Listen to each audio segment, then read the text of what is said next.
আসলে নতুন বাসায় ওঠার পর অনেক কিছুই করতে হয়, অনেক কিছুই লাগাতে হয়।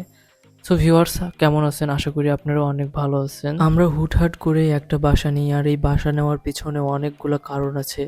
একসময় কোনো এক ভিডিওতে সেই কারণগুলো আপনাদের সাথে শেয়ার করব। সত্যি কথা বলতে আমি মন থেকেই চাইতাম না বাড়ি থেকে অন্য কোথাও যাইতে বা অন্য কোথাও যেয়ে থাকতে, পরিবার ছাড়া থাকতে। আসলে অনেক সময় না চাইতেও অনেক কিছু করতে হয়, অনেক স্যাক্রিফাইস করতে হয় ভালো থাকার জন্য, সুখে থাকার জন্য বা প্রিয় মানুষদেরকে ভালো রাখার জন্য। আর নতুন বাসায় আসার পর আসলে অনেক কিছু গুছাতে হয়, আর এই গুছানোর জন্য অনেক সময় লাগে। দেখা যায় যে অনেক কিছু নিজেরা গুছানো যায় না, লোক ভাড়া করে গুছাতে হয়।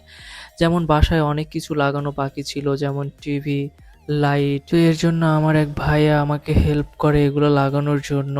দেন উনি অনেক সুন্দর করে সবকিছু গুছিয়ে দেন লাগিয়ে দিয়ে যায়। আর একটা বাসার সৌন্দর্য তখনই বৃদ্ধি পায় যখন সেই বাসার পরিপাটি বা সবকিছু সুন্দর গোছানো থাকে, সেই বাসাটা দেখতেও ভালো লাগে বা সেখানে থাকতেও ভালো লাগে। আর আমার এই টিভি লাগানোটা সবচেয়ে বেশি চ্যালেঞ্জিং ছিল, কারণ যে জায়গায় আমি লাগাতে বলছিলাম ওখানে লাগানো একটু কঠিন বা একটু কষ্টকর হয়েছিল, কারণ ওই জায়গাটা দাঁড়ানোর মতো অবস্থা ছিল না, কারণ ওই জায়গায় অলরেডি অনেক কিছু গুছিয়ে বা ওখানে লাগিয়েছি। যখন লাগাচ্ছিল টিভিটা তখন আমার মনের মধ্যে একটা ভয় কাজ করতেছিল, যদি পইড়া যায় তাহলে তো আমার টিভিটা, শখের টিভিটা ভেঙে যাবে, কারণ এমনিতেই অনেক সমস্যার মধ্যে আছি। এই সময় যদি কোনো একটা দুর্ঘটনা ঘটে তাহলে আরও সমস্যার মধ্যে পড়ে যাব।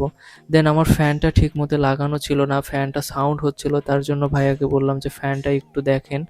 তো উনি ফ্যানটা আবার সুন্দরভাবে লাগালো। আর এই সকল সেট আপ করার ফলে বিছানা এলোমেলো হয়ে গিয়েছিল, যার কারণে জেরি আমার উপর বিছানার সব কিছু আমার গায়ের উপর রাখতেছিল। এক কথায় বলা যায় ও আমার সাথে অনেক দুষ্টামি করতেছিল। আর আমরা দুজন যখন একসাথে থাকি আমরা সব সময় দেখা যায় হাসি খুশি থাকার চেষ্টা করি, দুজন দুষ্টামি করতে থাকি যেন আমাদের মন সবসময় ভালো থাকে, আর আমরা সবসময় ঝগড়া থেকে দূরে থাকি। আর আমাদের মধ্যে ঝগড়াটা খুব কমই হয়, কারণ আমরা সবসময় একে অপরকে বুঝি, আর ও আমাকে অনেক বুঝে। আর এই বোঝার পিছনে অনেক বড় ধরনের ঘটনা আছে, কারণ আমাদের জীবনে আসলে এমন কিছু ঘটনা ঘটে গেছে যেগুলো আপনারা শুনলে অনেক অবাক হবেন বা আপনারা কি ভাববেন জানি না। আর এই কথাগুলো আমি অবশ্যই এক সময় বলবো।